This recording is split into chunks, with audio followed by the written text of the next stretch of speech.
नमस्कार प्रिय विद्यार्थियों। आज के वीडियो के माध्यम से हम लोग चर्चा करेंगे संस्कृत साहित्य के पेपर नंबर 1 के बारे में। और पेपर संख्या 1 में आपको पढ़ना होता है आधुनिक संस्कृत साहित्य के बारे में। तो बीए के 6 सेमेस्टर में अगर आप हैं और आपका सब्जेक्ट है संस्कृत, तो आपको संस्कृत में 2 पेपर पढ़ने होते हैं। तो पेपर 1 में आपको पढ़ना होता है क्या, आधुनिक संस्कृत साहित्य के बारे में। और पेपर 2 में कई सारे विकल्प होते हैं। अब उनमें से आपने कौन सा विकल्प चूज किया है वो हम देखेंगे। जब सेकंड पेपर बताएंगे तो हम उसमें चर्चा करेंगे कौन कौन से पेपर होते हैं। ठीक है, योग और प्राकृतिक चिकित्सा का एक पेपर होता है, एक पेपर आपका और होता है, मतलब कई सारे जो है पेपर उसमें चूज करने के लिए आते हैं। अब जो भी बच्चे चूज करते हैं उसको एक प्रकार से पढ़ाना होता है।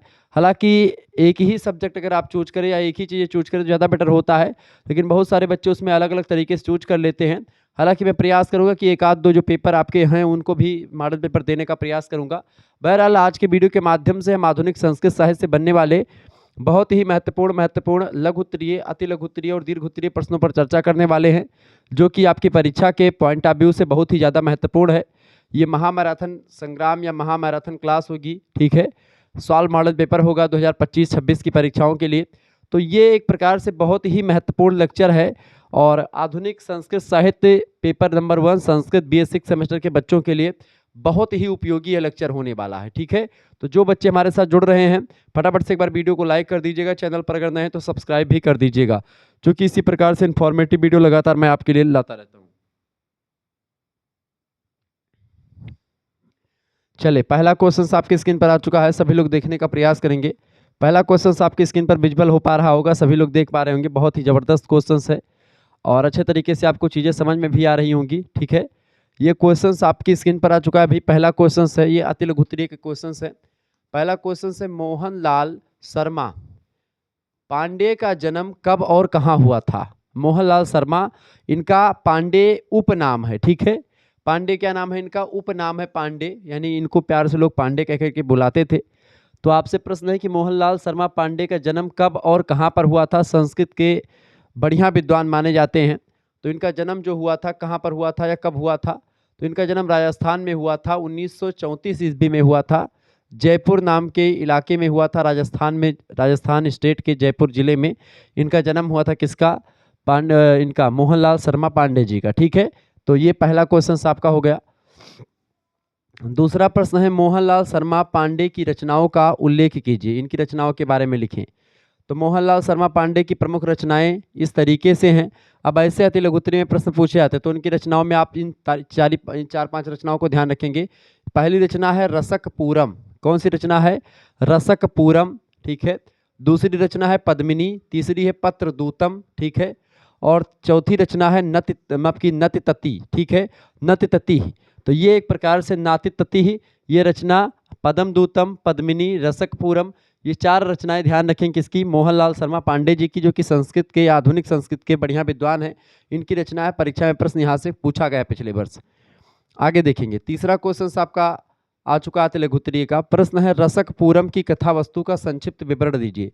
रसक पूरम जो कि रचना किसकी है, मोहनलाल शर्मा पांडे जी की है। इस रचना में क्या बताया गया है, इस रचना में एक प्रकार से क्या कहानी है, क्या कथा वस्तु है इसकी। देखें, रसक पूरम बात की जाए तो ये अनूदित ऐतिहासिक संस्कृत गद्य काव्य या उपन्यास है। यानी ये क्या है, एक अनूदित रचना है इतिहास की, संस्कृत की। ठीक है, गद्य काव्य या इसको उपन्यास कह सकते हैं आप। रसकपुर या रसकपुर नाम का एक स्थान है। ठीक है, रसकपुर नाम का एक स्थान जो है वही की एक विख्यात नृत्यांगना है। ठीक है, नृत्य करने वाली स्त्री, जिसने जयपुर के राजा जगत सिंह, जयपुर के जो राजा हैं जहां से ये बिलोंग करते थे मोहनलाल शर्मा पांडे, तो वहां के एक राजा हैं जयपुर के। ठीक है, राजा जगत सिंह जिनका नाम है, तो उन्हीं राजा जगत सिंह की प्रेसी बन करके रानियों में प्रमुख स्थान प्राप्त कर लेती है, जो कि एक नृत्यांगना होती है, एक नृत्य करने वाली होती है, सभी का मन बहलाने वाली होती है। वह नृत्यांगना जो कि कहाँ की होती है, रसकपुर की होती है। वही रसकपुर की नृत्यांगना, ठीक है, जो है राजा जो थे उनका नाम था जगत सिंह, जयपुर के राजा थे, उनकी प्रेमिका पहले बनती, उसके बाद में फिर शादी वगैरह होती और रानियों में सबसे बढ़िया रानी के रूप में या सबसे प्रमुख स्थान प्राप्त कर लेती है। तथा इतिहास प्रसिद्ध नूरजहां के शासन या नूरजहां के समान शासन की बागडोर संभालती है। जैसे नूरजहां जो जहांगीर की पत्नी थी, उन्होंने शासन संभाला था, आप देखते हैं। तो ऐसे ही जो ये रानी थी, क्या नाम है इसका, जो नृत्यांगना थी रसकपुर की, ठीक है, वो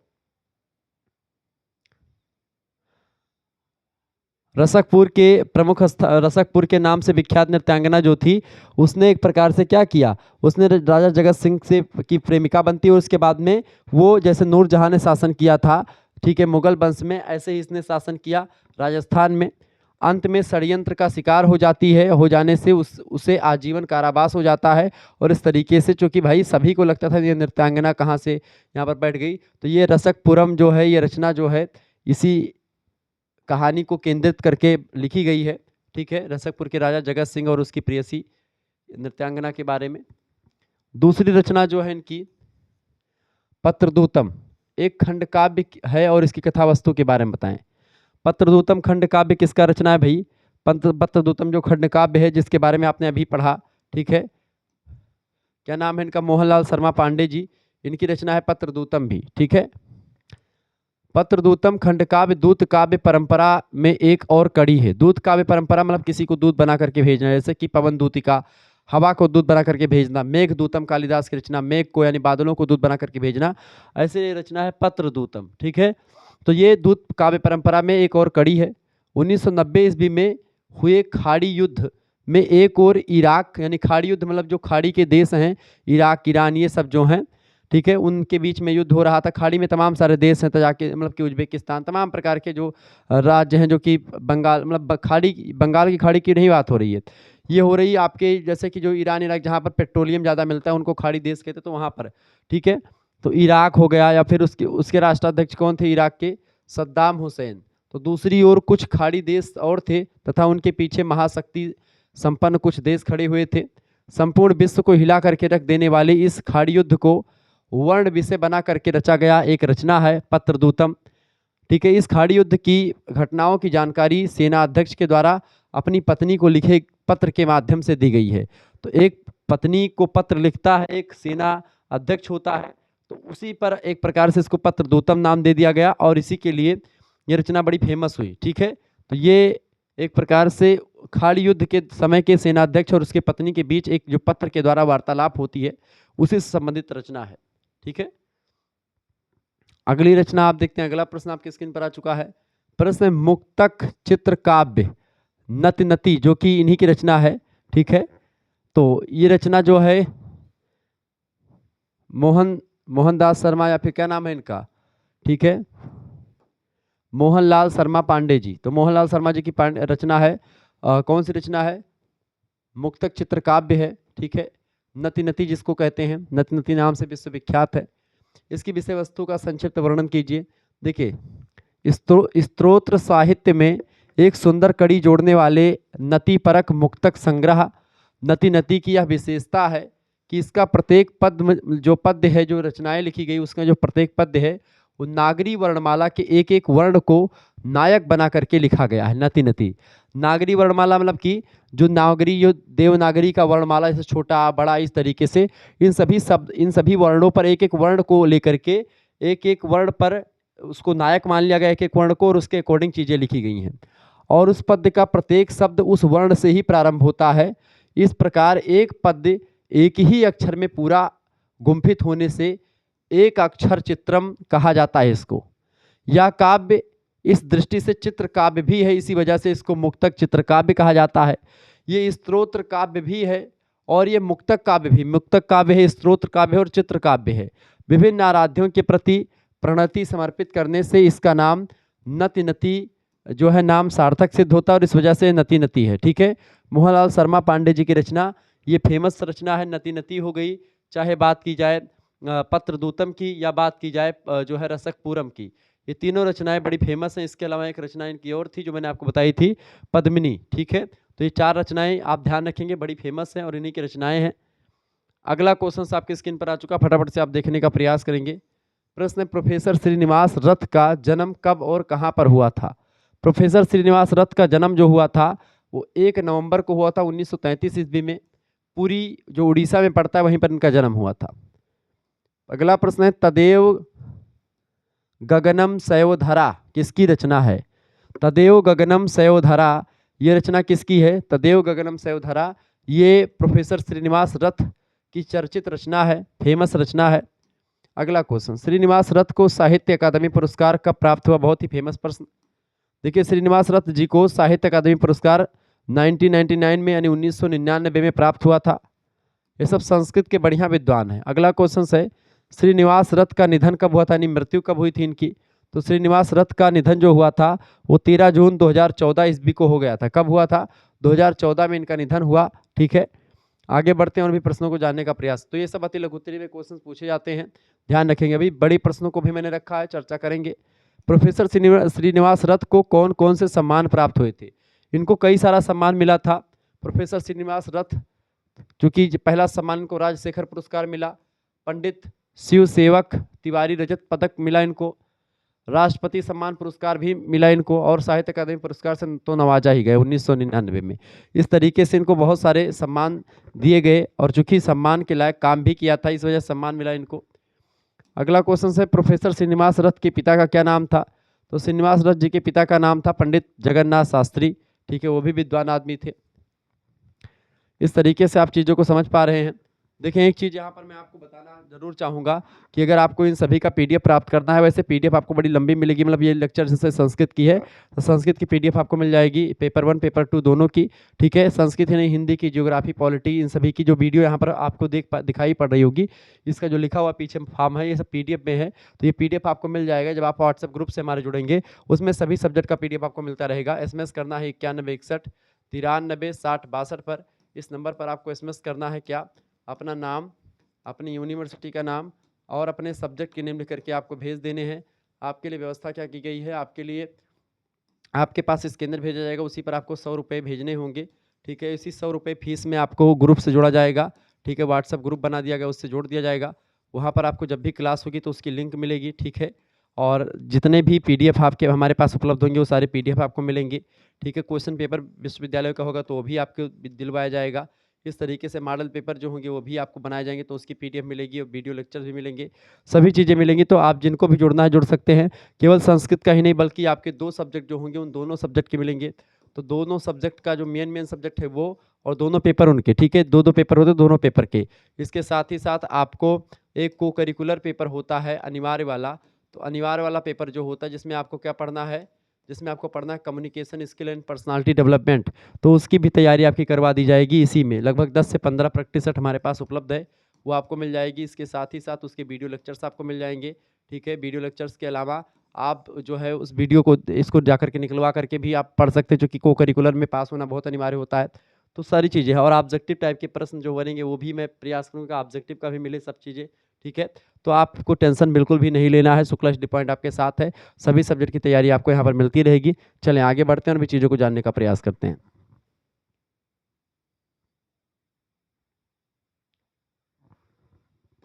अगला क्वेश्चन आपके स्क्रीन पर आ चुका है, वासुदेव द्विवेदी शास्त्री की प्रमुख रचनाओं के नाम लिखिए। वासुदेव द्विवेदी शास्त्री की अगर बात की है तो इनकी प्रमुख रचनाओं में जैसे पहली रचना है सुर भारती संदेश, दूसरी है दीप मालिका, अगली रचना है अद्यपि, अगली है कौत्सस्य गुरुदक्षिणा, इसके अलावा अगली रचना है भोज राज्य संस्कृत साम्राज्यम। ठीक है, अगली रचना है बाल नाटकम, अगली रचना है स्वर्गीय संस्कृत कवि सम्मेलन। इस तरीके से इनकी कई रचनाएं हैं वासुदेव द्विवेदी शास्त्री की, बड़े फेमस विद्वान माने जाते हैं। ठीक है, अगला क्वेश्चन है वासुदेव द्विवेदी शास्त्री की कोई एक सूक्ति एवं उसका अर्थ लिखिए। कोई एक सूक्ति आपको लिखनी है और उस सूक्ति का अर्थ भी लिखना है, ऐसे प्रश्न आपसे पूछता रहता है। तो वासुदेव द्विवेदी शास्त्री की एक सूक्ति और उसका अर्थ हम इस तरीके समझ सकते हैं। क्या लिखा है? उत्थापयंती पतितान। उत्थापयंती माने होता है जो गिरे हुए को उठाते हैं, पतितान निमग्नान तारयंती चा, यानी जो डूबते हुए को तारते हैं, डूबते हुए को तैराते हैं या उसको बचाते हैं। प्रबोधयंती साई तान ते नरा भुवि दुर्लभा, यानी जो सोतों को जगाते हैं, प्रबोधयंती सई तान ते नरा भुवि भुवि दुर्लभा, वे तत्पुरुष। ठीक है, प्रबोधयंती सई तान ते नरा भुवि दुर्लभा, वे सत्पुरुष जो होते हैं, ते नरा भुवि दुर्लभा, वे तत्पुरुष या वो सत्पुरुष जो होते हैं वे संसार में बहुत ही दुर्लभ होते हैं। ठीक है, ते नरा भुवि दुर्लभा, ऐसे व्यक्ति जो उत्थापयंती पतितान निमग्नान तारयंती चा, जो क्या करते हैं, गिरे हुओं को उठाते हैं, डूबतों को उतारते हैं। ऐसे व्यक्ति जो सोतों को जगाते हैं, प्रबोधयंती, ऐसे व्यक्ति जो सो रहा है, चाहे वो एक प्रकार से अंधकार रूपी निद्रा में सो रहा है, उसको जगाते हैं, डूबतों को तारते हैं, सोतों को जगाते हैं। प्रबोधयंती शैतान ते नरा भुवि दुर्लभा। ऐसे तत्पुरुष या ऐसे सत्पुरुष या ऐसे विद्वान या ऐसे जो है दयाशील प्राणी जो है संसार में दुर्लभ हैं। ऐसे जो है प्राणी जल्दी संसार में प्राकट्य उनका नहीं होता है। यही बात इसमें कही गई है। ठीक है, तो ये श्लोक ध्यान रखिएगा। क्या प्रश्न आपसे वैसे भी पूछा जा सकता है कि उत्थापयन्ति पतितान निमग्नान तारयन्ति चा प्रबोधयन्ति शैतानी ते नरा भुवि दुर्लभा। जो गिरे हुओं को उठाते हैं, डूबतों को तारते हैं, सोतों को जगाते हैं, वे सत्पुरुष संसार में दुर्लभ हैं। ये इसका अर्थ होगा। आगे देखेंगे। अगला क्वेश्चन आपकी स्क्रीन पर दीर्घ उत्तरीय आते लघु उत्तरीय, दीर्घ उत्तरीय या लघु उत्तरीय का प्रश्न है ये। प्रोफेसर राधा वल्लभ त्रिपाठी का सामान्य परिचय देते हुए इनके व्यक्तित्व पर प्रकाश डाली। प्रोफेसर राधा वल्लभ त्रिपाठी बड़े फेमस विद्वान। मध्य प्रदेश के रायगढ़ जनपद में इनका जन्म हुआ। राधा वल्लभ त्रिपाठी जी का 15 फरवरी की डेट को 1949 का सन था। राधा वल्लभ जी बचपन से ही प्रतिभा के धनी व्यक्ति थे। 15 फरवरी 1949 को जन्म हुआ। 15 फरवरी को इनका बर्थडे मनाया जाता है। रायगढ़ जनपद में इनका जन्म हुआ था। ठीक है, इनकी शिक्षा दीक्षा वही मध्य प्रदेश में हुई थी, क्योंकि मध्य प्रदेश जो रायगढ़ का किला है शिवाजी के नाम से बड़ा फेमस है, शिवाजी का रायगढ़ का किला, तो उसी रायगढ़ जिले से जन्म हुआ था इनका। पीएचडी और डीलिट की उपाधियां सम्मान ग्रहण की गई थी इनको। राधा वल्लभ अध्ययन अध्यापन के साथ साथ विद्वान तथा कवि भी थे, मतलब हैं। उनमें प्रशासनिक क्षमता कूट कूट कर भरी हुई है। इनकी प्रशासनिक क्षमता के आधार पर ही इन्हें कई स्थानों पर सेवा करने के अवसर जो है वो प्राप्त हुए। सन 1980 ईस्वी में त्रिपाठी जी हरि सिंह गौर विश्वविद्यालय सागर के संस्कृत विभागाध्यक्ष के पद पर नियुक्त होते हैं। वर्ष 1985-87 ईस्वी तक अधिष्ठाता कला संकाय रहे ये। मध्य प्रदेश शिक्षा अनुदान आयोग के केंद्रीय संस्कृत अध्यापन मंडल के अध्यक्ष के रूप में भी काम किया। 1985 से अब तक कार्य करते रहे हैं। त्रिपाठी जी विद्वान तथा अनुसंधानदाता है, रिसर्च स्कॉलर, मतलब रिसर्च भी की कई मुद्दों पर। जर्मनी के हुम्बोल्ट विश्वविद्यालय में नाट्य शास्त्र पर व्याख्यान देने हेतु भारत सरकार के द्वारा भेजे गए थे ये। विश्व संस्कृत सम्मेलनों में जाने का अवसर भी इनको मिला है। एक सत्र की अध्यक्षता भी करी इन्होंने, विश्व सम्मेलन जब हुआ है संस्कृत का। तो ऐसे में बड़े विद्वान आदमी हैं ये। और इसमें एक प्रकार राधा वल्लभ त्रिपाठी जी का जो व्यक्तित्व है बड़ा ही प्रखर है। क्लियर, कई मुद्दों पर काम किया है, कई तरफ से संस्कृत के मामलों में जो है अपना राधा वल्लभ त्रिपाठी जी ने प्रतिनिधित्व भी किया है। अगला क्वेश्चन आ चुका है, राधा वल्लभ त्रिपाठी के कृतित्व संक्षिप्त में परिचय दीजिए इनका, मतलब कि इनकी रचनाओं का संक्षिप्त में परिचय दीजिए आप। देखिए प्रश्न है, राधा वल्लभ त्रिपाठी की संस्कृत की रचनाएं या कविताएं तो ये विभिन्न पत्र पत्रिकाओं में प्रकाशित होती रही हैं। अनेक विद्वतापूर्ण या समीक्षात्मक ग्रंथों, हिंदी में उपन्यास, नाटक और कहानी संग्रहों के अतिरिक्त संस्कृत में इनके 2 काव्य संग्रह प्रकाशित हुए। हिंदी में भी लिखा इन्होंने। संधानम और लहरी दशकम, ये 2 रचनाएं जो हैं इनकी संस्कृत के काव्य संग्रह, जिसमें संस्कृत के इनके काव्य आपको मिल जाएंगे। ठीक है, कौन कौन से? संधानम और लहरी दशकम। संधानम में 55 कविताएं इनकी संकलित हैं। ठीक है, जिसमें जो है अंतर्जवनिकम, बहिर्जवनिकम, लहरी लीलायितम, गीता बल्लरी तथा नमो वाक, इन 5 खंडों में ये 55 कविताएं बटी हुई हैं। संधानम 5 खंडों में बटा हुआ है। अंतर्जवनिकम, ठीक है, बहिर्जवनिकम, लहरी लीलायितम, गीता बल्लरी और नमो वाक, ये 5 खंडों में विभाजित है। लहरी दशकम की अगर बात की जाए तो लहरी दशकम जो रचना, मतलब लहरी दशकम जो है दूसरी रचना इनकी, उसमें 10 लहरी संकलित हैं। ठीक है, तो इस तरीके से इनकी रचनाएं भी बड़ी फेमस रही हैं। राधा वल्लभ की कविताओं में विषय वस्तु की नवीनता आपको मिलेगी, आधुनिक चीज़ें मिलेंगी, सामाजिक और राजनीतिक स्थितियों की विसंगतियां जो हैं उन विसंगतियों पर व्यंग्यपूर्ण इनका जो है चित्रण और भाव प्रवणता के साथ कल्पना करी गई है इनकी रचनाओं में। तो ये चीज़ें इनकी विशेषताएं हैं इनकी रचनाओं की। बचपन से ही प्रखर बुद्धि त्रिपाठी जी की लेखनी हिंदी, संस्कृत और आंग्ल भाषा में प्रभूत मात्रा में मौलिक लेखन के लिए चली रही है। आधुनिक संस्कृत वाङ्मय को समृद्ध बनाने में आपका योगदान सराहनीय है वल्लभ त्रिपाठी जी का। आद्यावधि आपके द्वारा विरचित लगभग 70 पुस्तकें, 115 शोध पत्र, लगभग 100 विविध लेख हैं। संस्कृत यानी अब तक आद्यावधि मतलब कि अब तक जो है लगभग 70 पुस्तकें लिख डाली, 115 शोध पत्र लिखे, लगभग 100 अलग अलग प्रकार के लेख लिखे हैं। संस्कृत रचनाओं में प्रेम पीयूषम नाटक इनका जो है बड़ा फेमस 1971 में प्रकाशित हुआ। महाकवि कंटका नाटक है 1971 में। वाल्मीकि विमर्शः 1971 में। नाट्यमंडलम 1980 में। संधानम 1989 और लहरी दशकम, दो ये काव्य संग्रह हैं इनके। संधानम और लहरी 1989 में संधानम का प्रकाशन हुआ और लहरी दशकम का प्रकाशन 1991 में हुआ। इस तरीके से दो रचनाएं काव्य संग्रह, बाकी सारे इनके नाटक के हैं। नाट्यमंडलम, वाल्मीकि विमर्शः, महाकवि कंटकः, प्रेम पीयूषम नाटक, ठीक है 1971 में प्रेम पीयूषम नाटक, नाट्यमंडलम 1980, वाल्मीकि विमर्श 1971 में महाकवि कंटकः, ये सारी रचनाएं इनकी प्रकाशित होती रहीं। और इस तरीके से राधा वल्लभ त्रिपाठी जो है अपने जीवन की अगर बात की तो बहुत कुछ जीवन में उन्होंने दिया है संस्कृत साहित्य को। अगला क्वेश्चन आ चुका है, डॉक्टर राजेंद्र मिश्रा, अभिराज का जीवन परिचय और उनकी रचनाओं का उल्लेख कीजिए।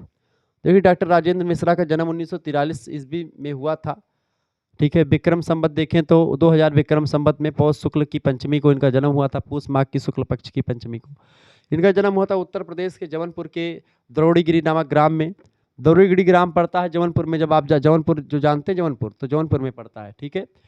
बाल्यावस्था में ही उनके पिता का स्वर्गवास हो गया था, इसके कारण से बाल्यकाल संघर्षमय और कष्टपूर्ण रहा। आपने 1964 ईस्वी में प्रयाग विश्वविद्यालय में संस्कृत विषय के प्रथम श्रेणी में एमए की परीक्षा उत्तीर्ण करी। प्रयाग विश्वविद्यालय मतलब कि इलाहाबाद यूनिवर्सिटी, और सर्वोच्च स्थान प्राप्त किया उस वहाँ पर, फर्स्ट डिग्री। वहीं प्रयाग विश्वविद्यालय में प्राध्यापक नियुक्त हो जाते हैं। आप 2 वर्ष तक थाईलैंड के उदयन विश्वविद्यालय में अतिथि प्राध्यापक के रूप में कार्य करते रहे। आपने शिमला विश्वविद्यालय में संस्कृत विभाग के प्रोफेसर तथा अध्यक्ष पद को सुशोभित भी किया। संपूर्णानंद संस्कृत विश्वविद्यालय जो कि बिहार मतलब कि यहाँ पे है, क्या नाम, संस्कृत विश्वविद्यालय संपूर्णानंद बनारस में, उसके कुलपति भी रही है, ठीक है, डॉक्टर राजेंद्र मिश्रा जी। अभिराज मिश्र जी को प्रदान की गई स्नेह मानद उपाधियाँ हैं। अभिराज इनको मिला मतलब उपाधि प्रदान करी गई थी मिश्रा जी को, अभिराज नाम की उपाधि मिली है। इनके लगभग 18 काव्य प्रकाशित हैं, जिनमें से 9 विभिन्न अकादमियों तथा संस्थाओं के द्वारा पुरस्कृत हैं। जानकी जीवनम रचना इनकी है तथा जो है बाली विच्छति, तो जानकी जीवनम और बाली विच्छति ये श्रेष्ठ काव्य रचनाएं इनकी रही हैं, ठीक है, मिश्रा जी की, राजेंद्र मिश्रा जी की। इसके अलावा रांगगा, इच्छुगंधा आदि उपन्यास हैं इनमें। इनमें जो इच्छुगंधा रचना है 1986 में साहित्य अकादमी पुरस्कार से सम्मानित हो चुकी रचना है। तो संस्कृत की रचना जो जिस पर साहित्य अकादमी मिला इनकी इच्छुगंधा, ठीक है, इच्छुगंधा 1986 में आई थी, या 1986 में इनकी रचना जो ये प्रकाशित हुई, इस पर साहित्य अकादमी पुरस्कार भी मिला इनको। लगभग 20 कृतियाँ अप्रकाशित ही रह गई जिनको प्रकाशित नहीं करवाया इन्होंने। इस तरीके से राजेंद्र मिश्रा जी का कुछ चीज़ें ये थी। अगले विद्वान है संस्कृत के जो आधुनिक में आते हैं, जिनका प्रश्न परीक्षा में आता है, जिनसे प्रश्न है प्रोफेसर जगन्नाथ पाठक का परिचय प्रस्तुत कीजिए। देखिए कविवर जगन्नाथ पाठक का जन्म बिहार प्रदेश के सुप्रसिद्ध नगर सासाराम, यानी जिसको आप सहसराम कहते हैं, उसी में हुआ था 2 फरवरी 1934 को। आपकी प्रारंभिक शिक्षा गृहनगर में हुई थी। बचपन से ही प्रखर बुद्धि के थे, मेधावी थे, कल्पनाशील थे, और इस कवि ने वाराणसी आकर के काशी हिंदू विश्वविद्यालय से आचार्य आदि की परीक्षाएं उत्तीर्ण करी।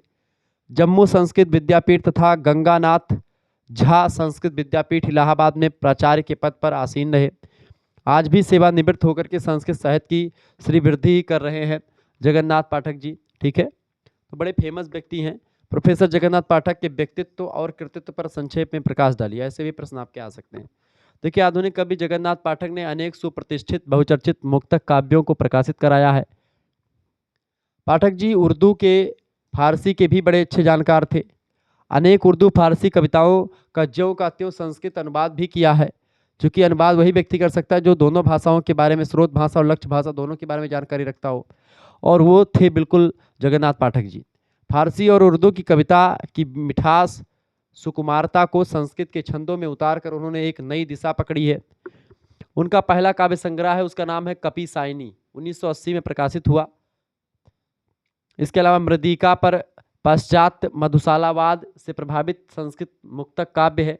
जो पाश्चात्य विचारकों का जो मधुशालावाद है रचना, उसी से प्रकाशित रचना, मतलब उसी से प्रभावित है मृद्दिका नाम की रचना, जो कि लिखा है किसने?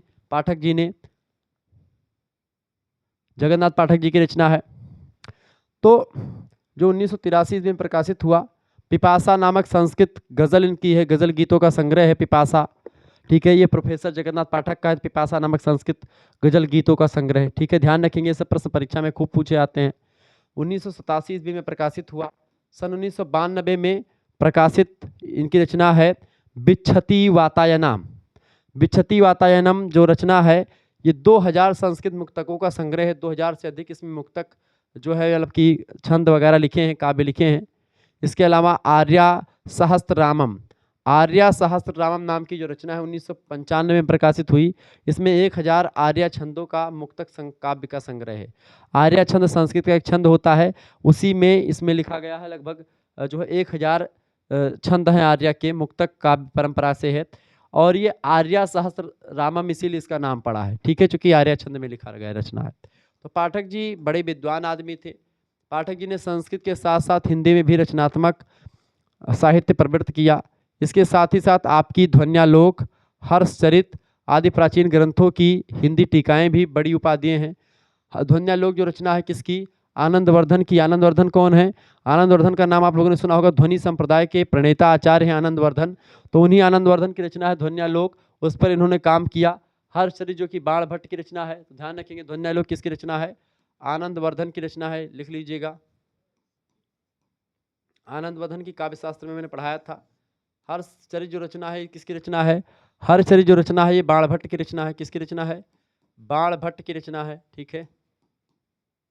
ये बाण भट्ट की रचना है हर्षचरित। तो इन दोनों पर टीकाएं लिखी, जो कि हिंदी की टीकाएं हैं, बड़ी फेमस हैं। संस्कृत में आपके 3 काव्य संग्रह प्रकाशित हैं सिद्धार्थ पाठक जी के। एक रचना, पहली की रचना नाम है कपिसायनी, पहली है। दूसरी है मृद्दिका और तीसरी है पिपासा। ये 3 काव्य संग्रह इनके कौन कौन से हैं? कपिसायनी, मृद्दिका और पिपासा किसके हैं? ये पाठक जी की रचनाएं हैं, ठीक है। ये बात आप ध्यान रखेंगे। कपिसायनी पर आपको देश का प्रतिष्ठित साहित्य अकादमी पुरस्कार भी मिल चुका है। कपिसायनी रचना पर साहित्य अकादमी पुरस्कार से नवाजी गई रचना है। पाठक जी को उर्दू और फारसी काव्य की भी गहरी परख थी और उसके बारे में जानते थे। इन्होंने संस्कृत गजल और रुबाइयों की रचना में उसका सफलतापूर्वक विनियोग किया है। सौंदर्य बोध और रागात्मकता के साथ साथ बिंब विधान की नवीनता भी आपको दिखेगी पाठक जी में। भारतीय जीवन दृष्टि की अभिव्यक्ति इनके काव्य में आपको देखने को मिलती है। इसके साथ ही साथ सामाजिक यथार्थ को भी बहुत ही अच्छे ढंग से इन्होंने चित्रित किया है अपने काव्यों में। कहीं कहीं पर आर्या तथा वियोगिनी छंदों में इन्होंने सर्वाधिक रचनाएं लिखी हैं। यानी आर्या और जो वियोगिनी छंद है इसमें महारत हासिल थी इनको। कपिसायनी में कवि ने मधुशाला के प्रतीक के रूप द्वारा व्यक्तिक प्रेम की विश्वजनीन अनुभूति तथा चैतन्य और उसके सायुज्य को अभिव्यंजित किया है, अभिव्यक्ति दी है। तो इस तरीके से बड़े विद्वान और बहुत ही आधुनिक परिवेश को, चीज़ों को, या फिर जो चीज़ें अच्छी थी उनको ग्रहण करते हुए अपने काव्यों में लाने का प्रयास करते हैं। किसी प्रकार का कोई रोक टोक या किसी प्रकार का कोई बाउंडेशन नहीं रहता इन पर। ये अपने जो है हिसाब से चीज़ों को लिखते हैं और बहुत ही बारीकी के साथ चीज़ों को जो है डिफाइन करने का प्रयास भी करते हैं। तो पाठक जी उर्दू, फारसी, संस्कृत और हिंदी के बड़े अच्छे विद्वान रहे।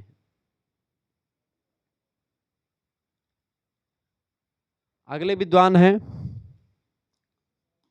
अगले विद्वान है इच्छाराम द्विवेदी जी। प्रश्न है आपका, इच्छाराम द्विवेदी के कृतित्व का संक्षिप्त परिचय दीजिए।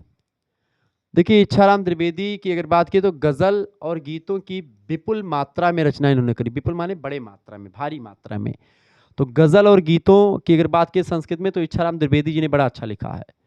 जो दुर्वा, आर्वाचीन संस्कृतम आदि पत्रिकाओं में प्रकाशित है। दुर्वा पत्रिका हो गई या आर्वाचीन संस्कृतम, इन पत्रिकाओं में इनके गीत प्रकाशित हुआ करते थे, इनकी गजल प्रकाशित हुआ करती थी। दूत प्रतिवचनम तथा मित्रदूतम इनके लघु काव्य है, यानी छोटे काव्य। महाकाव्य एक बड़ा होता है, लघु काव्य माने छोटा काव्य। ठीक है, एक होता है आपका प्रबंध काव्य जो कि बड़ा होता है, खंड काव्य छोटे होते हैं, मुक्तक काव्य जो होते हैं और छोटे होते हैं, मुक्त परंपरा में होते हैं। कोई बाउंडेशन नहीं होता कि एक ही व्यक्ति पर लिखा जाएगा, कुछ भी लिख सकते हैं उसमें। तो दूत प्रतिवचनम और मित्रदूतम ये लघु काव्य हैं। दूत प्रतिवचनम में मेघ के प्रति संदेश के ब्याज से भारतीय समाज के वर्तमान यथार्थ का सटीक चित्रण किया गया है। नैसर्गिक सौंदर्य के चित्रण की दृष्टि से मित्रदूतम भी रमणीय है, यानी प्राकृतिक रचनाओं में अगर आप देखें या प्राकृतिक चीजों का वर्णन करने के दृष्टिकोण से देखें तो ये रचना जो मेघ इनकी रचना है मित्रदूतम, ये बड़ी फेमस है। ठीक है, अगला क्वेश्चन आपके स्क्रीन पर आ चुका है। डॉक्टर राजेंद्र मिश्रा अभिराज इनका उपनाम है। डॉक्टर राजेंद्र मिश्र का संस्कृत साहित्य और लोक साहित्य में योगदान बताएं। देखिए डॉक्टर राजेंद्र मिश्रा जिनका उपनाम अभिराज है, समकालीन संस्कृत काव्य के उन प्रतिनिधि रचनाकारों में से हैं जिन्होंने न केवल परंपरागत विधाओं तथा छंदों में काव्य रचना करी है, अपितु संस्कृत काव्य को लोक जीवन से जोड़ा भी है। ठीक है, क्षेत्रीय गीत शैली में संस्कृत भाषा का माधुर्य घोला है इन्होंने। क्षेत्रीय गीत शैली को संस्कृत में अपनाने का जो श्रेय है वो राजेंद्र मिश्रा जी को जाता है। इन्होंने क्षेत्रीय गीत शैली को संस्कृत भाषा का माधुर्य घोला, क्योंकि संस्कृत भाषा जो है आप देखते मधुर है, देववाणी है। कहा भी गया है इसके बारे में किस भाषा सुमुख्या मधुरा दिव्या गीर्वाण भारती तस्या ही मधुरम काव्यम तस्मादेपि शुभाषितम। तो चीज़ें बिल्कुल सटीक है संस्कृत को लेकर के। तो उस भाषा संस्कृत भाषा के माधुर्य में आप देखते हैं क्षेत्रीय गीत शैली को घोलने का काम इन्होंने किया। और उर्दू की प्रमुख शैली गज़ल से संस्कृत भाषा के कोमल भावों की ललित पद रचना को संबंध कर संस्कृत रचना धर्मिता में उदारवादी प्रकृति को प्रोत्साहित करने में महत्वपूर्ण योगदान जो रहा है वो प्रोफेसर राजेंद्र मिश्रा जी का रहा है, अभिराज जी का रहा है। इन्होंने क्या किया, गज़ल से मतलब कि उर्दू से या फिर क्षेत्रीय शैली उर्दू की शैली सभी को अपना करके संस्कृत परंपरा को एक दूसरे दृष्टिकोण में ले जाने का काम किया। संस्कृत भाषा में डॉक्टर राजेंद्र मिश्रा ने गज़ल, सोहर, कजरी आदि की लोक शैलियों में रचना कर उन्हें अत्यंत ही सहज रूप में प्रस्तुत किया। अब देखिए गज़ल हो गया उर्दू की बढ़िया है, सोहर हो गया, कजरी, ये सब लोक साहित्य के गीत हैं। ठीक है, सोहर जब आप देखते हैं जब किसी का जन्म होता है बच्चे का तब गाया जाता है, तो संस्कृत में सोहर इससे पहले आप देखते कहाँ गाए जाते थे, संस्कृत में सोहर की रचना करी। ठीक है, इसके अलावा आप देखते हैं कि कजली वगैरह हो गई, ये भी संस्कृत के में रखने का प्रयास किया। तो ऐसे लोक शैलियों को रचना में अपने स्थान दिया, सहज रूप में प्रस्तुत किया। यह आपकी मौलिक विशेषता, ऐसा और किसी ने नहीं किया था। संस्कृत के अतिरिक्त इन्होंने हिंदी, भोजपुरी आदि भाषाओं में भी अपनी कई रचनाएं लिखी। थाईलैंड की थाई भाषा में संस्कृत साहित्य का इतिहास, अन्य ग्रंथों की रचना भी करी ताकि थाईलैंड के लोग भी पढ़ सके। तो थाईलैंड में एक प्रकार से थाई भाषा जो थाईलैंड में बोली जाती है उस थाई भाषा में संस्कृत साहित्य का इतिहास नाम का ग्रंथ लिखा, जिससे संस्कृत साहित्य के इतिहास के बारे में थाई लोग भी जाने। और अन्य ग्रंथों की भी रचनाएं करी थाई भाषा में। इनके गुण में अगर देखें तो प्रसाद गुण, माधुर्य गुण, वैदर्भी रीति। ठीक है, तो गुण तीन प्रकार के होते हैं, प्रसाद, माधुर्य और ओज, जिसमें प्रसाद और माधुर्य इनकी रचनाओं में खूब दिखेंगे। इसके साथ ही साथ रीति की अगर बात की तो जैसे रीति तमाम सारी रीति होती है, गौड़ी, वैदर्भी, तो इनमें से रीतियों में वैदर्भी रीति का प्रयोग सरस और सरल साहित्य में व्याकरण विशिष्ट रचना का अद्भुत कौशल डॉक्टर मिश्रा जी की रचनाओं में आपको देखने को मिलता है, अभिव्यक्त हुआ है। यह निश्चय ही संस्कृत भाषा की बात हो चाहे संस्कृत साहित्य की बात हो, दोनों के प्रचार प्रसार की दिशा में एक शुभ संकेत है जो मिश्रा जी ने किया, अभिराज जी ने किया। राजेंद्र मिश्रा जी बहुत ही विद्वान थे, प्रसन्न पदावली से विभूषित प्रसाद और वैदर्भी रीति से अलंकृत स्वादेश भक्ति से समुपबृहत निम्नांकित गीत द्रष्टव्य है, जो कि एक प्रकार से इनकी कौन सी रीति में, वैदर्भी रीति में और प्रसाद गुण में है। अब देखें एक इनका नमूना देखें, पढ़ें अगर इसको, बड़ा जबरदस्त लिखा। क्या लिखा कि अचलोनु देवात्मा वसुधपी रतन गर्भा। अब यहाँ पर देखेंगे जैसे ये आप देखते वैदर्भी रीति में, देखें एक चीज यहाँ पर देखें, रतन गर्भा सुदर्भा सालुवेशम स्वदेशम, ये एक जो टाइटल या राइमिंग वर्ड मिलने की भी जो परंपरा ये देखते हैं इसको बनाए रखा, कितना जबरदस्त तरीके से लिखा। अचलो नु देवात्मा वसुधा पिरत्न गर्भा कुलिसायते यद् स्थिपरचुरं बनी सुदर्भा कौचिन्नमनित गिरिजां केचिच्च सालुवेशं वन्दे सदा स्वदेशम एतादृशम स्वदेशम। इस तरीके से आप देखते हैं किस तरीके से लिखने का काम किया। तो जब आप इसको पढ़ते हैं संस्कृत के ऐसे श्लोकों को, तब लगता है कि हाँ मिश्रा जी ने बड़ा जबरदस्त काम किया है। तो ये गीत जो है इसमें विशिष्ट गीयता है, इसको आप बहुत ही अच्छे तरीके से गा सकते हैं। इसके साथ साथ ही प्रसाद गुणोपेत ललित भाषा के द्वारा सहृदय रसास्वादन कर सहसा ही परमानंद की अनुभूति आप इन गीतों को पढ़ करके कर सकते हैं। ऐसे ही एक दूसरा गीत द्रष्टव्य है आपके समक्ष, आप देखें। एक दूसरा गीत है जो कि इन्होंने लिखा है मिश्रा जी ने ही, ये थोड़ा सा देखें, ये भी कुछ गीयता में ही आपको दिखाई पड़ता है। आधुनिक संस्कृत साहित्य के रचनाकारों में डॉक्टर मिश्रा का स्थान सबसे महत्वपूर्ण आप मान सकते हैं।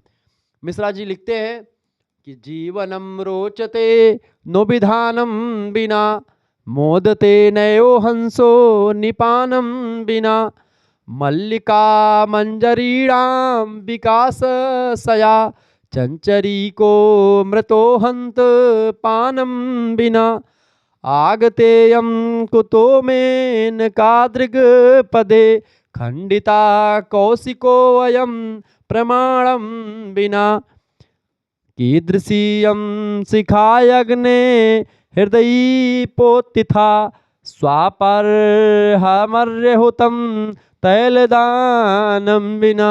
इस तरीके से आप देखेंगे एक जो गीयता आपको यहाँ पर दिखाई पड़ेगी, वह गीयता अन्यंत्र आपको कहीं नहीं दिखेगी। और यह गीयता बेटा आपको हर जगह दिखाई पड़ेगी, और ऐसी गीयता आपको और कहीं नहीं दिखेगी। स्पष्ट है कि आधुनिक संस्कृत रचनाकारों में डॉक्टर मिश्रा का महत्वपूर्ण स्थान है। आप इसको पढ़ें, यहाँ पर कितना जबरदस्त तरीके से इन्होंने गाने का प्रयास किया, कितना अच्छे तरीके से लिखा।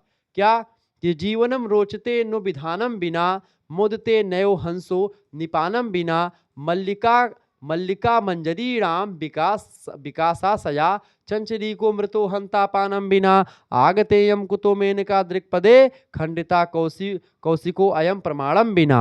और कीदृशीयम शिखा अग्रे हृदय पोथिता स्वापर्य हमर्य हुतम तैलदानम बिना। ये चीजें हैं, उन्होंने अपनी प्रतिभा और वैदुष्य के द्वारा संस्कृत साहित्य की विशेष रूप से श्रीवृद्धि करी, उसको बढ़ाया, संस्कृत को आगे बढ़ाने में बड़ा जबरदस्त काम किया। संस्कृत साहित्य के इतिहास में उनका नाम स्वर्ण अक्षरों में अंकित होगा, किसका? मिश्रा जी का। ठीक है, इस तरीके से डॉक्टर राजेंद्र मिश्रा इसी के लिए इनको अभिराज कहते, चूंकि इन्होंने बड़ा काम किया इसमें। तो डॉक्टर राजेंद्र मिश्रा अभिराज के नवगीत संग्रहों पर संक्षिप्त टिप्पणी के नवगीत संग्रह पर उत्तर लिखेंगे। डॉक्टर राजेंद्र मिश्रा जिनका उपनाम अभिराज है, इनके नवगीत संग्रह निम्नलिखित है। कई सारे नवगीतों को लिखे इन्होंने, जैसे एक रचना है वागव धूटी, 1978 में इनका ये नवगीत संग्रह ही है। ठीक है, वागव धूटी 1978 में प्रकाशित हुआ। दूसरी रचना है मृद्दिका, 1985 में प्रकाशित हुई। तीसरी है श्रुतिम्भरा, 1988 में प्रकाशित हुई। अगली है मधुपर्णी, 2000 ईस्वी में प्रकाशित हुई। कौमरम जो शिशु गीतानी के नाम से भी जानी जाती है, ये 2001 में प्रकाशित हुई। मत्तावर्णी गजल संग्रह है, ये 2002 में प्रकाशित हुई। सातवीं रचना है चरचरी काव्य संग्रह है, 2004 में, इसमें कई सारी कविताएं हैं। तो इस तरीके से पंडित जो अभिराज है डॉक्टर राजेंद्र मिश्रा जी हैं, इनके नवगीत संग्रहों की अगर बात की जाए तो इनके नवगीत संग्रहों में वाग्वधूटी 1978, ठीक है, मृद्दिका 1985, श्रुतिम्भरा 1988, मधुपर्णी 2000 ईस्वी, कौमारम 2001, मत्तवार्णी गजल संग्रह है 2002 में प्रकाशित हुआ, चरचरी काव्य संग्रह 2004 में। इस तरीके से आप देखते हैं ये बड़े फेमस जो है गीत संग्रह हैं या नवगीत संग्रह हैं, जिनको एक प्रकार से एक अच्छे तरीके संस्कृत काव्य परंपरा में जो गीयता है वो आपको यहीं से देखने को मिलती है। ठीक है, इस तरीके से चीजों को लिखने का काम इन्होंने किया, जो कि बड़ा जबरदस्त है। क्लियर? हाँ, रंग लगा हुआ है बेटा, कल होली थी तो थोड़ा बहुत भाई बच्चे लगा देते हैं। देखिए, वंदे सदा स्वदेशम वाग्वधूटी काव्यम का 9वां गीत संग्रह है। वंदे स्वदेशम जो गीत है, जो मैंने आपको पढ़ा अभी शुरू ऊपर पढ़ा था, वंदे वदेशम, वंदे स्वदेशम, वो वागोधूटी काव्यम जो रचना है इनकी, उसी का 9वां गीत जो है ये है वंदे सदा स्वदेशम, जिसमें राष्ट्र गौरव और देशभक्ति की भावना का मुखर रूप देखने को आपको मिलता है। विश्व बंधुत्व की भावना का उद्घोष करने वाले देश, खास करके भारत देश को वंदना स्वरूप कवि की यह प्रस्तुति द्रष्टव्य है इसी रचना में। ठीक है, एतादृशम स्वदेशम जो रचना मैंने पढ़ा था शुरुआत, उससे पहले मैंने उदाहरण दिया था। आद्यापि यस्य नीति विश्वामपयत्नल्यपम उद्घोषम विश्व शांति भावंच मित्र कल्पम वंदे ध्वज त्रिवर्ण वंदे अग्रहीत केशम वंदे सदा स्वदेशम एतादृशम स्वदेशम। इस तरीके से ये गीत है। क्या आद्यापि यस नीति विमर्श विरस्याम्यपयत्नल्यप उद्घोष से विश्व शांति भांच मित्रकल्पम वंदे ध्वज त्रिवर्णम वंदे अग्रहीत केशम वंदे सदा स्वदेशम एतादृशम स्वदेशम। ये एतादृशम स्वदेशम जो गीत है या वंदे सदा स्वदेशम, ये एक प्रकार से इनकी जो रचना है, खास करके उस रचना का नाम है वागधूटी काव्यम। वाग्धूटी काव्यम का ही एक प्रकार से वागवधूटी जो काव्य है 1978 इसी का जो 9वां गीत है, वही एक प्रकार से ये गीत है वंदे सदा स्वदेशम गीत। ठीक है, वाग्वधूटी काव्यम की अगर बात की तो ये रचना बड़ी फेमस है। डॉक्टर राजेंद्र मिश्रा अभिराज कृत वाग्वधूटी काव्यम 55 गीतों से मिली एक नवगीत संग्रह का नाम है। इसमें 55 गीत संग्रह है, मतलब 55 गीत इसमें संग्रहित हैं इस संग्रह में, वाग्वधूटी काव्य में, जिसके गीत राष्ट्र प्रेम को लेकर के बड़े जाने जाते हैं, प्रकृति चित्रण को लेकर के, लोक चित्रण, सामान्य मनोभावों के साथ साथ मिश्र जी की जीवन व्यथा से भी संबंधित है। कुछ गीत में मिश्रा जी के जीवन में जो कठिनाइयाँ रही हैं, समस्याएं रही हैं, उन समस्याओं को भी एक प्रकार से सामने लाने का काम ये गीत करते हैं। वस्तुतः यह कवि के किशोर मन की ललित कल्पनाओं का संग्रह है। क्योंकि सबसे पहली रचना है तो उस समय जो कवि रहा वो एक प्रकार से उतना प्रखर नहीं था, लेकिन कहीं ना कहीं पे लोक चित्रण हो या सामान्य मनोभावों के साथ साथ मिश्रा जी के जीवन की जो व्यथाएं हैं वो भी रही हो, राष्ट्र प्रेम, प्रकृति चित्रण, इन्हीं सब पर रचनाएं लिखी गई। चूंकि ये पहली काव्य संग्रह आप मान सकते हैं, गीत संग्रह। वाग्धूटी का प्रारंभ जहाँ कवि के किशोर वय के या किशोर अवस्था के सौंदर्यवाद चेतना से हुआ है, वहीं इसके पश्चात कवि ने प्रौढ़ जीवन के प्रारब्ध काल में कुछ रचनाओं को अस्तित्व प्रदान कर काव्य यानी वाग्वधूटी को पूर्ण किया।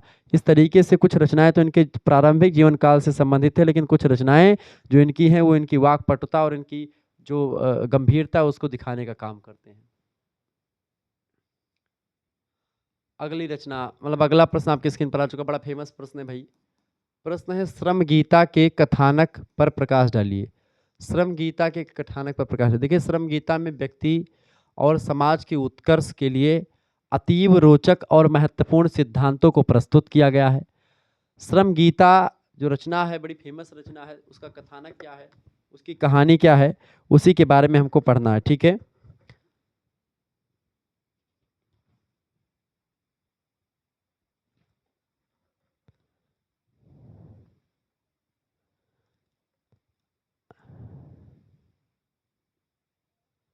क्लियर। वैसे उत्तर सीता चरितम भी आपको पढ़ना है, आधुनिक महाकाव्य में सप्तम सर्ग उसका विद्याधिगमा, प्रोफेसर रेवा प्रसाद द्विवेदी के द्वारा जो संग्रहित है। ठीक है, आधुनिक काव्य में आपको और भी तमाम प्रकार की रचनाएं आपके पाठ्यक्रम में संकलित हैं। आधुनिक नाटकों में छत्रपति साम्राज्यम पढ़ना है, जो श्री मूल शंकर माणिकलाल याज्ञिक का है। संस्कृत उपन्यास में पद्मिनी पढ़ना है, प्रथम और द्वितीय विराम उसका मोहनलाल पांडे शर्मा जी का है, मोहनलाल शर्मा पांडे जी का रचना है। संस्कृत गीत काव्य में आपको तदेव गगनम शैवधारा पढ़ना है, 1 से लेकर के 50 पद्म तक, आचार्य श्रीनिवास रथ का है रचना। ठीक है, ऐसे ही पंडित क्षणिक विभ्रमा पंडित छमाराम का कथा मुक्तवली, इसको पढ़ना है। ये चीज़ आपको पढ़नी है। ये रचना जो है बड़ी फेमस है, परीक्षा में प्रश्न आया हुआ था, श्रम गीता। देखिए, चिरकाल से यानी पहले से ही परतंत्र भारत भूमि के स्वतंत्र हो जाने पर भी उसकी दीन और दारिद्र्यपूर्ण दशा का अवलोकन करके उसके सर्वांगीण विकास के लिए चिंतातुर होकर के डॉक्टर राजेंद्र प्रसाद, राधा कृष्णन, सरदार वल्लभ भाई पटेल, जवाहरलाल नेहरू, आलस्य में नहीं श्रमिक का श्रम उसके अंग में प्रस्फुटित होता है। अगर आलस व्यक्ति कर लेता, यही लोग जो जवाहरलाल नेहरू हैं, वल्लभ भाई पटेल हैं, राधा कृष्णन हैं, राजेंद्र प्रसाद हैं, महात्मा गांधी, अगर आलस से कर लेते तो क्या आज़ादी जो आज हम देख पा रहे हैं वो आज़ादी मिलती? ये भी घर में अपना एसी चला करके और पंखा के नीचे बढ़िया लेट करके जीवन का आनंद लेते। तो क्या आज हम ऐसे जीवन जी पाते? नहीं जी पाते। लेकिन इन्होंने मेहनत करा, श्रम किया। श्रम काल में प्राप्त दुख के अनुभव का स्मरण प्रसन्नता दिलाता है। जब एक प्रकार से आप श्रम काल में जो दुख आपने झेला है उसका अनुभव करके उसको सोचेंगे तो आपको प्रसन्नता मिलेगी कभी कभी, जब आप उससे बीत जाएंगे। श्रम वीर से युद्ध वीर जो होता है, दान वीर, दया वीर और धर्म वीर किसी भी तुलना में जो है आगे नहीं होता है। श्रम वीर भी एक बहुत बड़ा योद्धा होता है। श्रम दान बहुत बड़ा दान होता है। ठीक है। सत्कार्यों में रत रहने वाला सबसे बड़ा भोगी होता है। श्रम करने वाला निरोगी होता है या निरागी होता है। ठीक है। ज्ञान भक्ति से रहित होते हुए भी साधु हैं और उसके भाग्य का कोई भी पाप जो है ग्रह स्पर्श नहीं कर सकता। जो व्यक्ति श्रम वीर है, अपना श्रम करता है, जरूरी नहीं है कि वह सत्कार ही हमेशा, मतलब कि वो हमेशा पूजा पाठ ही करे, हमेशा भगवान भजन करता रहे। अगर वो भगवान भजन नहीं करता, सत्कार भी नहीं करता है, वो ज़्यादा एक प्रकार से अपना कर्म करता है, अपने सत्कर्मों पर है, अपने बताए गए मार्गों पर है और वह एक प्रकार से कर्म योगी है, तो ऐसे में एक प्रकार से उसको वो नहीं कि भाई वो पाप कर रहा है, अपना कर्म करते रहना ही एक प्रकार सबसे बड़ा धर्म होता है। धर्म माने होता है धारण करना, जो हमारा धर्म है उसको हम कर रहे हैं, जो हमारा कर्म है उसको कर रहे हैं। धर्म माने होता है कर्म करना। आप क्या कर रहे हैं आपका धर्म बताता है, तो आपका धर्म क्या कहता है आपको करने के लिए, वही काम आप करते रहें, आपको कोई पाप नहीं लगेगा। यही इसमें बताया गया। यानी श्रम की महत्ता को यहाँ पर श्रम गीता के कथानक में आपको जो है स्थान मिलता है। उच्च पदासीन को भी श्रम का त्याग नहीं करना चाहिए, यानी कि जो भी बड़े बड़े पदों पर है उनको भी श्रम करने रहना चाहिए, क्योंकि श्रम से ही व्यक्ति सदा यश रूप में विद्यमान रहते हैं। अगर श्रम आप करेंगे तभी आपका नाम होगा, आपका यश होगा। जैसे विराट कोहली, रोहित शर्मा, गौतम गंभीर, ये इन सभी लोगों ने, महेंद्र सिंह धोनी, इन सभी लोगों ने मेहनत करी खेल में। खेल से पहले आप बस केवल खेलने, पाकिस्तान के खिलाड़ियों की तरह आपका बस केवल खेलना नहीं आता है, ये लोग पहले रणनीति बनाते हैं, किसी खिलाड़ी को कैसे आउट करना है, किस तरीके से। आप देखेंगे कि ट्रेविस हेड जो बहुत मारता था भारत के खिलाफ, उसको आउट कैसे किया, वरुण चक्रवर्ती को ट्रेन किया, भाई कि तुमको इसी को आउट करना है, इसी के लिए तुमको ले चल रहे हैं पूरा टीम में, उसको आउट करवाया। ऐसे ही आप देखते तमाम प्रकार की रणनीति होती है। एक बल्लेबाज जो होता है, आप अक्षर पटेल को देखिए, उसने कहा कि मैंने इसको पहले देखा था कि ऐसे मार करके रन भागता है, वहीं पर खड़ा हो गया जा करके और वही तुरंत उसको रन आउट कर दिया।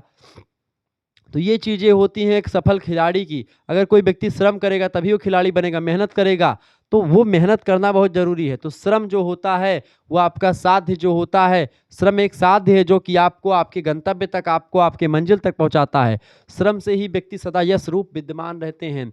श्रम से व्यक्ति की जो प्रशंसा होती है वह परंपरागत धन या जाति से नहीं होती है। परिश्रम करने वाला दरिद्र दर्शनीय होता है, आलसी राजा नहीं ठीक होता। श्रमिक ही संसार में संपत्ति और यश प्राप्त करता है। जो श्रमिक होता है वही संसार में यश और कीर्ति प्राप्त करता है। राजा जो होता है वो तो आलसी राजा एक प्रकार से अगर हो जाए, अगर राजा भी आलसी हो जाएगा तो भी काम नहीं चलेगा। ठीक है। लेकिन जो दरिद्र होता है, परिश्रम करने वाला दरिद्र जो है ज़्यादा अच्छा लगता है, राजा एक प्रकार से नहीं अच्छा लगता है। ठीक है। आपको बता दूं कि श्रमिक ही संसार में संपत्ति और यश प्राप्त कराता है। अपने कल्याण के साथ दूसरों का कल्याण करने वाला श्रमिक ही महान होता है। जो खेतों में काम करता है, जो खदानों में काम करता है, जो दिन रात मेहनत करता है, चाहे हर क्षेत्र में श्रम करना होता है। अब मैं पढ़ा रहा हूँ, मैं भी एक श्रम कर रहा हूँ, आप पढ़ रहे हो तो आप भी एक श्रम कर रहे हो। एक किसान खेत में कुदाल चला, वो भी श्रम कर रहा है। तो हर व्यक्ति श्रम कर रहा है, अपने अपने हिसाब से कर रहा है। कोई मानसिक है, कोई शारीरिक है, कोई भौतिक है, कोई अभौतिक है, कोई दर्शनीय है, कोई अप्रत्यक्ष है, यानी कोई प्रत्यक्ष कर्म कर रहा है, कोई अप्रत्यक्ष कर्म कर रहा है। यानी सब दिमाग का काम है या शरीर का काम है, जो भी आपके पास है उन सभी के अकॉर्डिंग आप चीज़ों को कर रहे हैं। आप बस केवल खा पी करके बढ़िया लेट करके बढ़िया तगड़ी नींदें नहीं ले रहे हैं।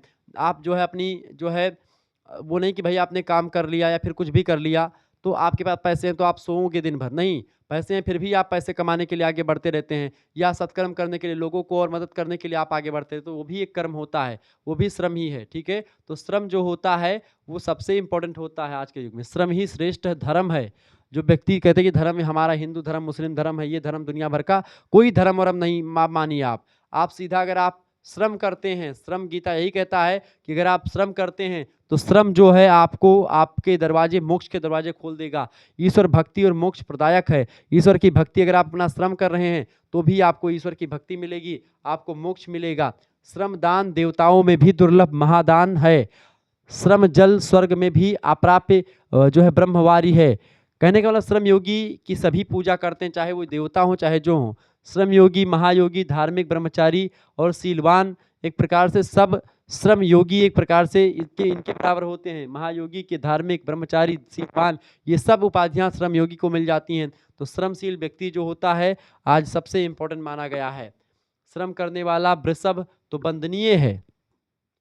जो श्रम करता है, वृषभ माने बैल, वो वंदनीय है, वो वंदना के पात्र है। लेकिन गुफा साई आलसी सिंह नहीं, यानी हम उसको वंदना नहीं करते जो गुफा में बैठा सिंह जो है दहाड़ रहा है, ठीक है, वो वंदनीय नहीं, उसकी वंदना नहीं कर सकते। लेकिन उस बैल की हम पूजा करते हैं बेटा, जो बैल एक प्रकार से मेहनत करता है, उस बैल के रूप में नंदी की पूजा हम करते हैं। तो इस तरीके से श्रम देवता अन्य देवताओं की अपेक्षा पूजनीय होता है। जो श्रम का देवता है वो ज़्यादा पूजनीय माना जाता है, ठीक है। लोक कल्याण के लिए परिश्रम करने वाला भगवान के स्वरूप होता है, ये श्रम गीता कहती है। श्रम विमुख, पातित, निर्धन एवं मूर्ख के समान ही सोचनीय होता है। अगर व्यक्ति कोई श्रम से विमुख है, श्रम नहीं करता है, तो ऐसा व्यक्ति एकदम से मतलब खत्म इंसान है, पतित है, निर्धन है, वो मूर्ख है। उसके पास कितना भी धन है, कितनी भी बुद्धि है, लेकिन वो सब बेकार है। क्यों? क्योंकि वो श्रम नहीं करता है।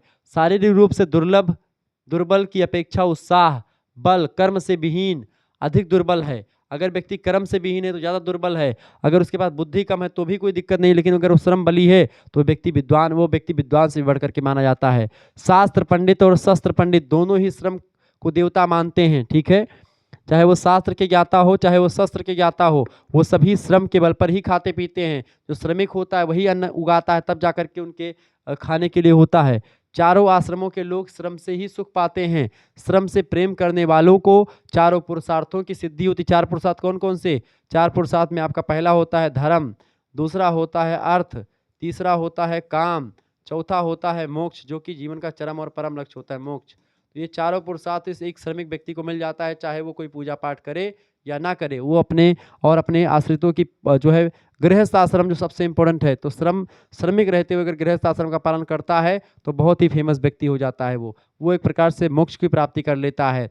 तो चारों आश्रमों के लोग श्रम से ही सुख पाते हैं। चार आश्रम कौन कौन से हो गए आपके? चार आश्रम हो गए, चाहे वो आप बात करें चार आश्रम में, पहला आश्रम कौन सा? आपका ब्रह्मचर्य आश्रम, ठीक है, ब्रह्मचर्य आश्रम। दूसरा आश्रम कौन सा है आपका ब्रह्मचर्य के बाद में? गृहस्थ आश्रम, ठीक है, गृहस्थ आश्रम। तीसरा आश्रम आपका होता है वानप्रस्थ आश्रम, ठीक है, वानप्रस्थ आश्रम। और चौथा आश्रम क्या होता है आपका? चौथा आश्रम होता है संन्यास आश्रम। तो इस तरीके से पहला ब्रह्मचर्य आश्रम जो है 0 से लेकर के 25 वर्ष तक रहता है। गृहस्थ आश्रम 25 साल से लेकर शादी हो जाती है और 50 साल तक बढ़िया एंजॉय करिए पूरा जीवन, अपने और अपने आश्रितों का जो है देखभाल करिए। वानप्रस्थ जंगल की ओर प्रस्थान करना होता है 50 साल के बाद में। आप जंगल की ओर प्रस्थान करने का तात्पर्य आज के युग में क्या है कि चौखट बाहर हो जाओ, आप बरामदे में रहो, घर में नहीं जाना है आपको, ज़्यादा घर से मतलब नहीं होता, घर त्याग, गृह त्याग कर देना। 50 से लेकर 75 वर्ष तक ये होता है, ठीक है। और 75 के बाद में लगभग 100 वर्षों तक आप संन्यास आश्रम में रहते हैं। इस तरीके से 100 वर्ष का एक मानक बना दिया गया है और उसके अकॉर्डिंग चीज़ें बताई गई हैं, ठीक है। तो ये आश्रम है, चार पुरुषार्थ, चार आश्रम, ये सब एक प्रकार से कहने के श्रम पे ही चलते हैं। पुस्तक से प्राप्त होने वाला ज्ञान की अपेक्षा परिश्रम से प्राप्त ज्ञान अधिक महत्वपूर्ण होता है। अपने कल्याण और दूसरों के कल्याण हेतु आप परिश्रम करेंगे, जैसे आप प्रैक्टिकल करेंगे, प्रैक्टिकल नॉलेज ज़्यादा होता है इंपॉर्टेंट। पुस्तक में पढ़ लेने से कुछ नहीं होता, उसका प्रैक्टिकल करेंगे तो ज़्यादा होगा। दूसरों के कल्याण हेतु श्रम के प्रति आस्था रखने वाले की ईश्वर सहायता करते हैं। श्रम ही राम, श्रम ही शंभु, प्रभु, बुद्ध, यीशु, पैगंबर, दाता, नेता, माता पिता, एकमात्र देवता श्रम ही होता है आज के भौतिकवादी समाज में। तो श्रम जो है ये श्रम गीता में ही सारी चीज़ें बताई गई हैं। अगला क्वेश्चन आपसे कह रहा है, श्रम गीता में खंड काव्य की संगति परिलक्षित होती है, संचित विवेचना कीजिए। देखिए, श्रम गीता आद्योपांत राष्ट्रीय भावना से अनुप्राणित है रचना। इसमें 118 पद्य हैं। इन पद्यों में श्रम का महत्व बताया गया है। यह श्रीमद् भगवत गीता की शैली में लिखा गया है, जैसे श्रीमद् भगवत गीता लिखी है उसी में वो कर्म पर आधारित है और ये एक प्रकार से किस पर है, कर्म ज्ञान पर आधारित है, जो श्रीमद् भगवत गीता है कि कर्म करने को लेकर के मोटिवेट किया गया। इसमें श्रम करने को लेकर के मोटिवेट किया गया श्रम गीता में। इस काव्य में चिरकाल से परतंत्र राष्ट्र को पुनर्विकसित करने कला साहित्य समाज के सर्वांगीण विकास के लिए चिंता प्रकट की गई है श्रम गीता में। महात्मा गांधी ने कल्याण कामना के साथ साथ उत्साह को अत्यधिक महत्व बताया है। कवि ने उनके माध्यम से स्वावलंबी बनने को प्रेरणा दी है कि अपने कर्म करते रहें, अपने जो है कभी बैठे ना, श्रम करते रहें। इसमें कहा गया कि जीवन के किसी भी क्षेत्र में सफलता प्राप्त करने का सबसे सरल तरीका है, सबसे बड़ा रहस्य जो है वो श्रम के प्रति आस्था रखना होता है। अगर आप श्रमिक हैं, आप मेहनती हैं, तो आप कहीं ना कहीं पे सेट जरूर हो जाएंगे। और आत्मनिर्भर बनने के लिए तदैव तत्पर रहना पड़ेगा आपको, क्योंकि पराश्रित एवं आलसी राष्ट्र की पतन के गर्त में चला जाता है। यानी कि राष्ट्र का पतन भी करते हुए खुद भी खत्म हो जाते हैं अगर व्यक्ति पराश्रित या पराधीन सपने सुख नहीं। आलसी व्यक्ति जो होता है बहुत ही बेकार इंसान होता है, क्योंकि कहा भी गया है कि अलसस्य कुतो विद्या, आविद्यस्य कुतो धनम, आधनस्य कुतो मित्रम, आमित्रस्य कुतो सुखम। आलसी को विद्या कहाँ, विद्या नहीं है तो धन कहाँ, धन नहीं है तो मित्र कहाँ, और मित्र नहीं है तो सुख कहाँ। इस तरीके से अगर आपको सुख की प्राप्ति करनी है तो आपको क्या करना पड़ेगा, आपको आलस्य का परित्याग करना पड़ेगा। आपको आलस्य का परित्याग कब कर पाएंगे, जब आप जो है अच्छे तरीके से चीज़ों को समझेंगे। आलस्य का परित्याग तब होगा जब आप श्रमिक बनेंगे, श्रम करेंगे, ठीक है। साथ ही साथ इसे एक सार्वलौकिक धर्म बताया गया है श्रम को। ये सभी के लिए है, सभी कोई इसका धोगी धर्म, हिंदू मुस्लिम सिख ईसाई से कोई मतलब नहीं। सभी व्यक्ति जो श्रम करेगा वो आगे बढ़ेगा, ठीक है। सार्वलौकिक धर्म बताया है। आत्मोद्धार और सर्व कल्याण भी श्रम से ही हो सकता है, यानी आत्मा का उद्धार भी होता है श्रम से, सभी का कल्याण भी होता है। अगर आपके द्वारा किए गए श्रम से किसी का लाभ होता है तो आप जानिए कि आप एक भगवान के रूप में उसके समक्ष प्रस्तुत हो गए। श्रम पूर्वक जीवन व्यतीत करना गौरव का विषय माना जाता है। अतः इस काव्य में कहा गया है कि आलस्य ना करके कर्म में प्रवृत्त होना चाहिए व्यक्ति को। इसके माध्यम से परमानंद संदोह की अनुभूति होती है। अगर आप श्रम अच्छे तरीके से करेंगे, आप गेहूं काट करके आते हैं और घर में बढ़िया लेटते हैं, जब आप खाते हैं तो आपको भूख लगती, 7-8 रोटी भी खाते हैं और आराम से नींद लेते हैं और सोते हैं बढ़िया से। जब आप अपने सारे काम कर लेते तो आपको बड़ा रिलैक्स फील होता है। लेकिन जब वही काम आपका नहीं कर पाते तो आपको थोड़ा टेंशन बना रहता है। श्रम से कभी विमुख नहीं होना चाहिए व्यक्ति को, क्योंकि उससे प्राप्त होने वाला सुख अत्यधिक बहुमूल्य होता है। इससे जो सफलता मिलती है वह किसी यज्ञ करने से नहीं आपको मिल सकती। इसका परिणाम हम शीघ्र देख सकते हैं, अनुभव कर सकते हैं। शरीर श्रम को गोदान आदि समस्त दानों से भी श्रेष्ठ बताया, यानी श्रम दान जो सबसे बड़ा दान है। गोदान या फिर ऐसे तमाम प्रकार के सुवर्ण दान, हीरा दान से ज़्यादा बढ़ करके बताया गया श्रम दान, ठीक है। इससे गृहस्थ जीवन में भी सुख समृद्धि छा जाती है। इस काव्य में श्रम गीता में बताया गया है कि विश्व की जितनी भी महान विभूतियां हैं वह श्रम के बल पर ही टिकी हुई हैं। समाज में सम्मान भी आप श्रम के बल पर के भी प्राप्त कर सकते हैं। जो परिश्रमी होता है उसको समाज में भी श्रम मतलब कि सम्मान मिलता है। उस श्रम करने वाले को राम, कृष्ण, बुद्ध आदि के समकक्ष बता करके उनकी महत्ता का ही प्रतिपादन किया जाता है। इस काव्य से हमें प्रेरणा लेनी चाहिए, मोटिवेशन लेना चाहिए, जिससे हम भी अपने समाज के लिए और समाज के लिए स्वयं कुछ कर सकें। यह प्रसाद गुण पूर्व काव्य है, मतलब प्रसाद गुण से युक्त काव्य है। इससे हमारे मन में वीर रस का संचार होने लगता है। हम भाषा भावों को प्रकट करने में पूर्णतः समर्थ है ये रचना। इससे समाज का प्रत्येक व्यक्ति प्रेरणा ले सकता है और विश्व में अपना नाम अमर कर सकता है।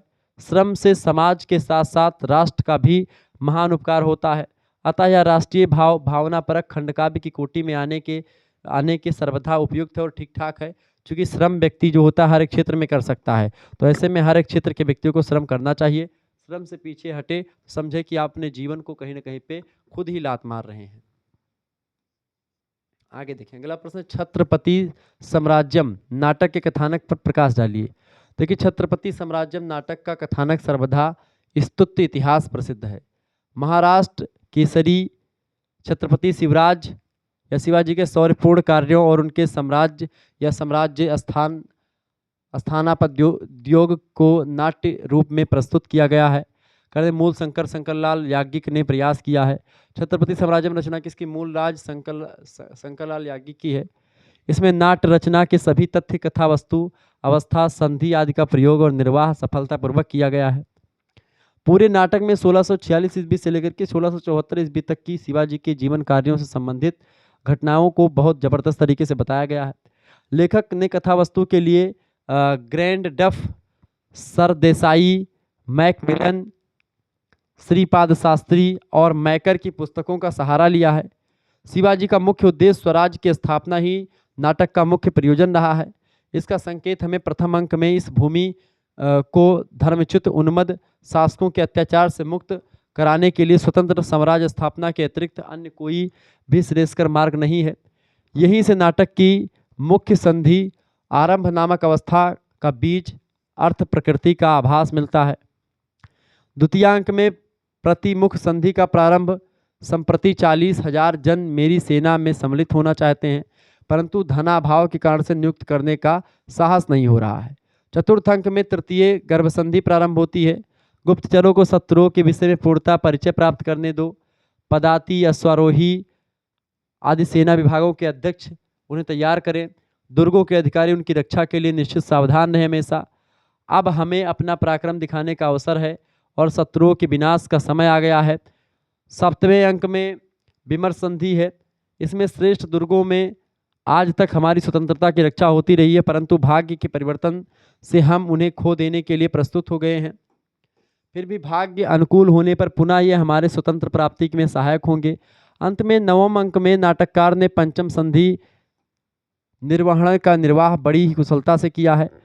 अब आपके आदेशानुसार मैंने 6 महीने से 5 सह दुर्गों को अधिकार में कर लिया है, मतलब कि 5 सह दुर्गों को या 500 दुर्गों के आसपास को उसने कब्जा कर लिया। शिवाजी कहते हैं अम्ब माने जो अम्ब हैं वो दुर्गा माता को लेकर के, उनकी जो कुल देवी उनको अम्ब कहते हैं। आप अगर अभी न जान पाए हो तो मूवी एक आप देख लीजिएगा इसको लेकर के। मूवी अभी आई है, संभाजी की मूवी आई है, बड़ी फेमस मूवी है, ठीक है। तो संभाजी की मूवी आई है, उसका नाम है, ठीक है, संभाजी की मूवी आई है उसका नाम है छावा।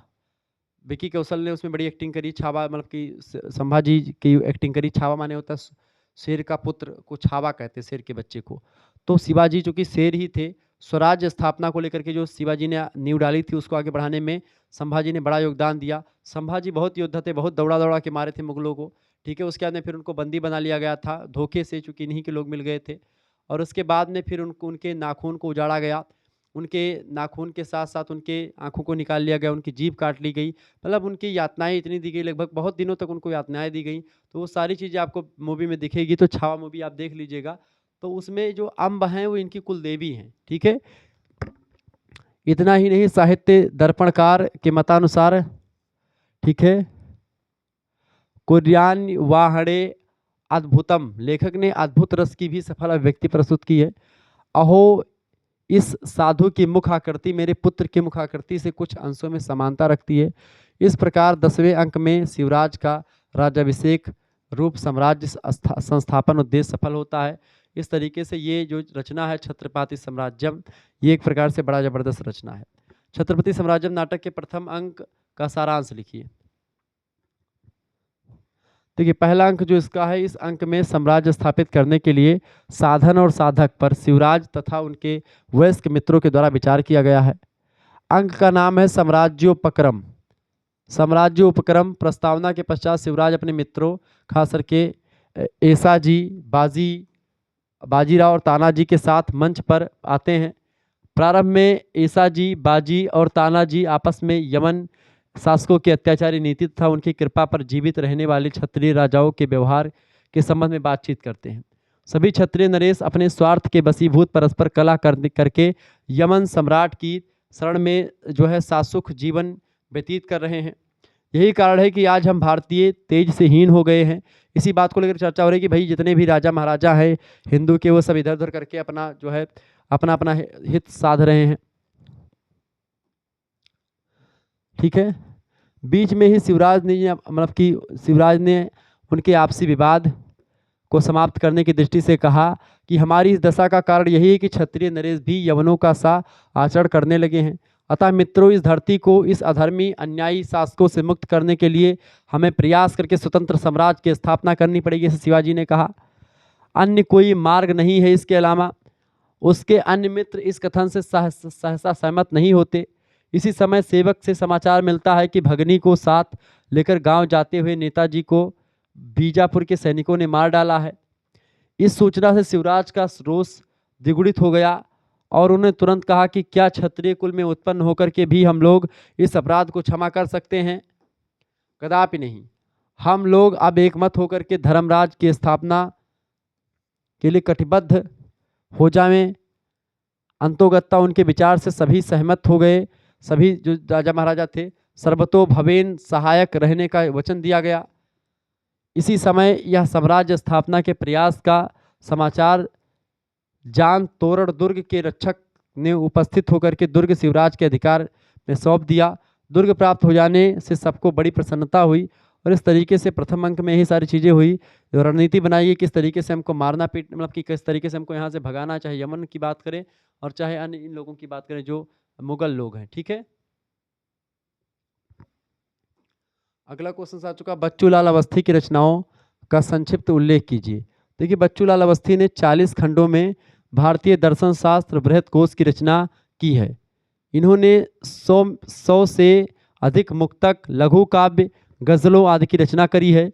एक दंत व्रतम, दस्युस अनुनाकियम, दस्यु सुनकियम, हृदय परिवर्तनम आदि इनकी प्रसिद्ध कविताएं हैं। ये सब रचनाएं बच्चूलाल अवस्थी की हैं। बच्चूलाल अवस्थी की कविता की विशेषताओं का संक्षिप्त विवेचन कीजिए। देखिए बच्चूलाल अवस्थी की अन्योक्ति पर रचनाएं अपने ढंग की अद्वितीय कृतियां रही हैं। कथा विधान की मौलिकता इनकी रचनाओं में मिलेगी। कल्पना व्यंग का पैनापन मिलेगा। आज के समाज की जो स्थितियां हैं उन पर गंभीर चुटकियां आपको इनकी रचनाओं में मिलेंगी। व्यंग किया है आज के आधुनिक जो समाज में जो एक प्रकार से व्यंग मतलब की जो समाज की जो कुरीतियाँ हैं। इनकी कविता में शैली में आपको वैविध्य की परिधि भी सुविस्तृण है, यानी कि इनकी कविताओं में या रचनाओं में जो कविता की शैली उसमें कई शैलियों का प्रयोग किया गया है। अगला क्वेश्चन से, प्रोफेसर जगन्नाथ पाठक का जन्म कब और कहाँ पर हुआ था? तो प्रोफेसर जगन्नाथ पाठक का जन्म 2 फरवरी सन 1934 में बिहार के प्रसिद्ध नगर सासाराम में हुआ था। प्रोफेसर जगन्नाथ पाठक की 2 प्रसिद्ध रचनाओं के नाम लिखें। प्रोफेसर जगन्नाथ पाठक की पहला महाकाव्य संग्रह कपिसायनी 1980 में प्रकाशित हुआ। दूसरा है मृद्दिका, मुक्तक काव्य है, 1983 में प्रकाशित हुआ। तो इसे मैंने आपको बताया भी था। कपिसायनी का अर्थ बताते हुए उसका प्रतिपाद्य यानी कि उद्देश्य बताएं। प्रतिपाद्य माने उद्देश्य। कपिसायनी का अर्थ होता है मदिरा। कपिसायनी जीवन के संपूर्ण दुख, द्वंद्व, उल्लास, आशा और सौंदर्य को भारतीय जीवन दर्शन के संदर्भ में व्यक्त करती है। अगला प्रश्न, जगन्नाथ पाठक की रचनाओं का संक्षिप्त परिचय दीजिए। जगन्नाथ पाठक की पहली रचना है कपिसायनी, जिस पर उन्हें साहित्य अकादमी पुरस्कार प्राप्त हुआ है। इसके बाद उनकी दूसरी रचना है मृद्दिका और पिपासा, ये गीत काव्य हैं सारे। कपिसायनी, मृद्दिका प्रायः वियोगिनी छंद में लिखा गया है। विच्छति वातायनी उनकी मुक्तक काव्य कृति भी रही है। ठीक है, तो इस तरीके से जगन्नाथ पाठक की बड़ी रचनाएं फेमस हैं। जगन्नाथ पाठक की रचना विच्छति वातायनी का संक्षिप्त परिचय दीजिए। देखिए विच्छति वातायनी जगन्नाथ पाठक की मुक्तक रचना है। यह 6 भागों में बटी हुई है, जिनके नाम है विच्छति वातायनी, श्री कृष्ण भावना शतकम, जिसको आप साराधा भावम भी कहते हैं, रामत्व शतकम, कविता शतकम, स्त्री शतकम और सौंदर्य कारिका। ये संपूर्ण रचना आर्या छंद में लिखी गई है। ठीक है, विच्छति वातायनी ये रचना जगन्नाथ पाठक जी की, ध्यान रखेंगे इस बात को। आगे बढ़ते हैं। अगला प्रश्न आपकी स्क्रीन पर आ चुका है, जगन्नाथ पाठक के बारे में ही है। जगन्नाथ पाठक के काव्य रचना की विशेषताओं का संक्षिप्त उल्लेख कीजिए। देखिए जगन्नाथ पाठक के काव्य में सौंदर्य बोध और रागात्मकता के साथ साथ बिंब विधान की नवीनता और भारतीय जीवन दृष्टि की अभिव्यक्ति मिलती है। सामाजिक यथार्थ को भी इन्होंने कहीं कहीं पर चित्रित किया है। इन्होंने सर्वाधिक रचनाएं आर्या छंद और वियोगिनी छंदों में लिखा हुआ है। किसने? जगन्नाथ पाठक जी ने। अगली रचना है जो सबसे फेमस रचना, मतलब अगला प्रश्न आपकी स्क्रीन पर आ चुका है। ये भी प्रश्न इंपॉर्टेंट है आपकी परीक्षा की दृष्टि से। देखें, दीर्घ उत्तरीय का प्रश्न भी आ सकता है ऐसे। पंडिता क्षमा राव के कृतित्व पर प्रकाश डालें, इनकी रचनाओं के बारे में बताएं। देखिए पंडिता क्षमा राव की कई सारी रचनाएं हैं। पहली रचना इनकी है कौन सी? सत्यग्रह गीता। सत्यग्रह गीता जो रचना है, इसमें कुल मिलाकर के कितने अध्याय हैं बेटा? सत्यग्रह गीता में 18 अध्याय हैं। कितने अध्याय हैं? 18 अध्याय हैं। प्रश्न कई बार परीक्षा में आता है सारी चीजें ऑब्जेक्टिव में। अनुष्टुप छंद में गीता के अनुकरण पर गांधी जी के सत्याग्रह आंदोलन के वर्णन के साथ 659 पदों में यह पुस्तक जो है प्रकाशित हुई 1932 ईस्वी में। क्षमा जी ने इस पुस्तक में भगवत गीता के स्थित प्रज्ञ और गांधी जी की महत्ता की एवं की एक जैसी तुलना करी है। ठीक है, भगवत गीता का जो स्थित प्रज्ञ का सिद्धांत और गांधी जी की जो महत्ता का सिद्धांत है, इसके बारे में तुलना करी है। किसमें? सत्याग्रह गीता में, सत्याग्रह गीता, ठीक है, किसने? पंडिता छमाराव ने लिखा। दूसरी रचना है स्वराज्य विजय। स्वराज्य विजय, इस पुस्तक में कुल 45 अध्याय है। 1962 ईस्वी में प्रकाशित हुआ यह ग्रंथ स्वराज्य विजय, पंडिता छमाराव की रचना है। गांधी जी की जीवन गाथा के साथ साथ भारतीय स्वतंत्रता के इतिहास का वर्णन भी इस पुस्तक में छमा जी ने बड़े बारीकी के साथ किया है। तीसरी रचना है छमाराव जी की मीरा लहरी। कौन सी रचना है? मीरा लहरी। यह एक खंड काव्य है। यह ग्रंथ 1944 में प्रकाशित हुआ। इसमें खंड हैं, पूर्व खंड में 51 श्लोक हैं, उत्तर खंड में 44 श्लोक है। पूरा का पूरा खंड काव्य शार्दुल विक्रीडित नाम का एक छंद होता है संस्कृत का, शार्दुल विक्रीडित छंद में पूरा मीरा लहरी लिखा गया है। इसमें मीरा के उदात्त चरित्र का, यानी मीरा का जो बढ़िया चरित्र है, उदात्त माने जबरदस्त तरीके से, उदात्त माने अच्छा, नंबर 1, तो उनके जबरदस्त जो चरित्र रहा है उसका बहुत जबरदस्त वर्णन किया गया है। चौथी रचना है छमाराव जी की श्री तुकाराम चरितम। श्री तुकाराम चरितम भी रचना किसकी? छमाराव की है। ये सब ऑब्जेक्टिव में प्रश्न खूब पूछा गया था पिछली बार, ध्यान रखें। तो ऑब्जेक्टिव परीक्षा जिनकी भी होती तो ये सब प्रश्न याद कर लीजिएगा। श्री तुकाराम चरितम, यह एक महाकाव्य है तुकाराम चरितम। इसका प्रकाशन 1950 ईस्वी में हुआ। यह सर्ग, मतलब कि यह अगर बात की जाए तो यह सर्ग तथा 435 श्लोकों में निबद्ध है, ठीक है। ये ध्यान रखेंगे किसमें बटी हुई भाई? इसमें कुल मिलाकर के अगर बात की मीरा लहरी की अगर बात की जाए, मीरा लहरी में कितने हैं? मीरा लहरी में 2 आपके, सॉरी,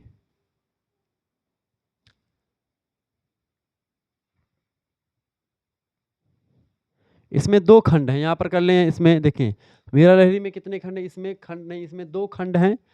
पूर्व खंड एक है और एक आपका उत्तर खंड है, ठीक है। पूर्व खंड में 91 श्लोक और उत्तरखंड में 44 श्लोक है। ऐसे ही अगली रचना जो आपकी है, अगली रचना जो बेटा उसमें कितने हैं? अगली रचना है आपकी श्री तुकाराम चरितम। इसमें ये मतलब कि यह जो है तुकाराम चरितम जो है, यह 9 सर्ग में बटा हुआ। कितने सर्ग में है भाई? ये 9 सर्ग, यहाँ पर लिख लें 9, ठीक है। 9 सर्ग में ये रचना बटी हुई है, ठीक है। ये बात आप ध्यान रखेंगे। 435 श्लोकों में निबद्ध है। इस महाकाव्य में छमाराव ने महाराष्ट्र के भक्त शिरोमणि तुकाराम जी के चरित्र का उदात्त चित्रण किया, मतलब बहुत बढ़िया तरीके से वर्णन किया है। 5वीं रचना छमाराव जी की श्री रामदास चरितम। यह भी महाकाव्य है, श्री रामदास चरितम। 1953 ईस्वी में इसका प्रकाशन हुआ। छत्रपति वीर शिवाजी के गुरु रामदास जी का चरित्र जो है इस महाकाव्य में वर्णित किया गया है। अगली रचना है श्री ज्ञानेश्वर चरितम। इसमें 8 सर्ग हैं। यह भी महाकाव्य है। 1945 ईस्वी में जो है, 1945 ईस्वी में संत योगी थे, उनका नाम था संत योगी ज्ञानेश्वर का चरित्र वर्णन इस महाकाव्य में किया गया है। अगली रचना है ग्राम्य ज्योति। ग्राम्य ज्योति के अंतर्गत 3 कथाओं का संग्रह आपको मिलेगा। पहली है रेवा की कथा। इसमें कृषक महिला के त्याग की कथा का वर्णन किया गया है, जिसमें लगान ना देने के कारण से उसके घर में आग लगा दी जाती है, ठीक है, पहली कथा। दूसरी कथा है कटु विपाक की कथा। इसमें किसान के सत्याग्रह किए जाने का वर्णन किया गया है, जो कभी सत्याग्रही नहीं था। और तीसरी जो कहानी है इसमें वो है बीरभा। इस कथा में एक ऐसी महिला की गाथा का वर्णन किया गया है जिसको प्राणों की चिंता ना करके राष्ट्रीय ध्वज को अपमानित होने से बचाया है जिसने, ठीक है। तो वो इस बीरभा के बारे में बताया गया है। उपरोक्त सभी कथाएं श्लोकों में लिखी गई। इसके अतिरिक्त कथा पंचकम है जो 5 कथाओं के लिए प्रसिद्ध है, ठीक है। उसमें सारी चीजें बताई। कथा मुक्तावली पूर्ण रूप से गद्यमय रचना है। इसके अतिरिक्त एकाकी नाटक भी लिखे, 3 अंकों वाले 4 नाटक हैं इनके, 35 लघु कथाएं हैं इनकी, जिसमें 23 अप्रकाशित हैं 35 में से, बाकी 12 प्रकाशित हैं। पत्र साहित्य, यात्रा साहित्य आदि तमाम संस्कृत गद्य की रचनाएं प्राप्त हैं इनकी, पंडिता छमाराव की। इन रचनाओं में पंडिता छमाराव जी की देशभक्ति, साहित्य प्रेम और पूर्ण निष्ठा की झलक आपको दिखाई पड़ेगी। गांधी जी से बहुत प्रभावित थी पंडिता छमाराव, ये चीज़ें ध्यान रखें। तो इस तरीके से आप लोगों ने बहुत सारे प्रश्नों को समझा, जाना और परखा, ठीक है। इन सभी का PDF आपको मिलेगा। PDF लेने के लिए आपको SMS करना पड़ेगा, ठीक है। सभी सब्जेक्ट का PDF आपको मिलता रहेगा। 91 61 93 60 62 पर आपको SMS करना है। PDF आपको चैप्टर वाइज सभी का नहीं मिलेगा, बस आपको क्या मिलेगा, इंपॉर्टेंट मॉडल पेपर का ऐसे PDF जो आपको पढ़ाया मैंने इसका PDF ही मिल जाएगा। अपना नाम, अपनी यूनिवर्सिटी का नाम और अपने सब्जेक्ट के नेम में करके भेजिएगा, तो इसका मॉडल पेपर का PDF मिलेगा। और भी जो मॉडल पेपर बनाए जाएंगे तो उसका भी PDF आपको मिलेगा। आपके पास एक स्कैनर भेजेंगे, उसी पर आपको 100 रुपये फीस जो है भेजना है, और किसी दूसरे से भी आप फीस भिजवा सकते हैं। तो और इसमें क्या होगा, एक संस्कृत सब्जेक्ट के दोनों पेपर का आपको मिलेगा, पेपर 1 पेपर 2 का। इसके अलावा आपको दूसरा सब्जेक्ट जैसे मान लेते हैं हिंदी होगा, तो हिंदी का भी पेपर 1 पेपर 2 का मिलेगा आपको PDF नोट्स, तमाम सारे मॉडल पेपर का रिवीजन क्लास का, ठीक है। इससे क्या होगा कि आपको इंपॉर्टेंट क्वेश्चन आंसर की श्रृंखला मिल जाएगी। ऑब्जेक्टिव भी मैं तैयार कर रहा हूँ, जल्द ही ऑब्जेक्टिव भी आपके समक्ष आएगा। चलिए, इसके अलावा आपको आपने देखा होगा और भी सब्जेक्ट की तैयारी लगातार मैंने करवाई। जियोग्राफी का भी मॉडल पेपर मैंने दिया था, तो जियोग्राफी का ऐसे ही सभी सब्जेक्ट जो भी सब्जेक्ट होगा आपका इसी 100 रुपये में जियोग्राफी का भी मिल जाएगा, पॉलिटी का भी मिल जाएगा, जो भी आपका सब्जेक्ट होगा वो दोनों का मिल जाएगा, ठीक है। और को करिकुलर का भी इसमें मिल जाएगा। क्लियर? तो मिलते हैं फिर नेक्स्ट वीडियो में, तब तक के लिए जय हिंद जय भारत। आप सभी का बहुत बहुत धन्यवाद। और किस सब्जेक्ट का आपको चाहिए मॉडल पेपर वो भी कमेंट करके बताएं, जल्दी आपका वो भी आ जाएगा। धन्यवाद, मिलते हैं फिर नेक्स्ट वीडियो में। बहुत बहुत धन्यवाद आप सभी का।